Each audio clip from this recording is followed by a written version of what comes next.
Hello and welcome to Mediabeat. My name is Andrew Gauthier. I'm an editor here at Mediabistro, and I am joined by Josh Wolk, the entertainment editor at Vulture.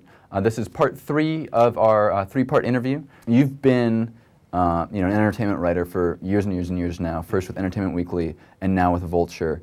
Is there anything that you need to do now, or any skill that you have now that you wouldn't have expected that you needed to have, a few years ago?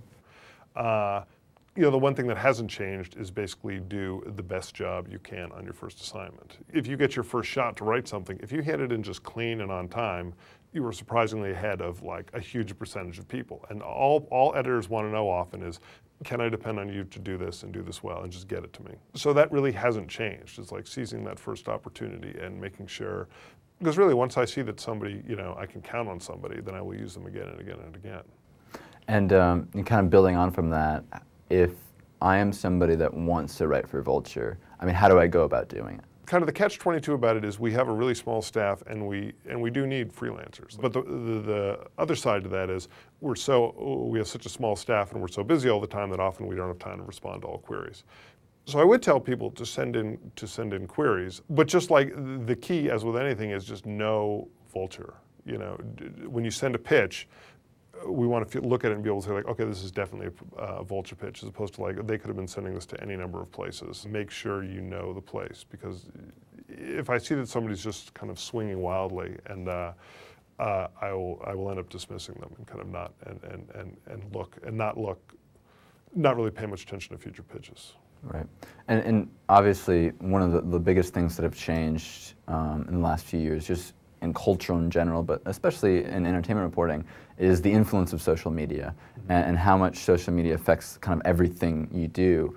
I guess how has it changed entertainment reporting? When I worked at Entertainment Weekly, started there in around '97.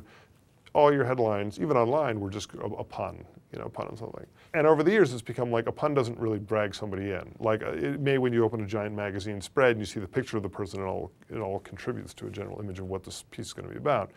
But it's really, you've got to have a headline which tells somebody what that story is going to be about. So you have to think a lot harder of like what's going to bring somebody in. But the key also is to kind of pull yourself back from just being sort of a whore for that, and looking to see, again, just going by like, what do people like to read about that? Then that's what we're going to write about. We've written about certain shows or something where we just kind of dip our toe in there, and it's just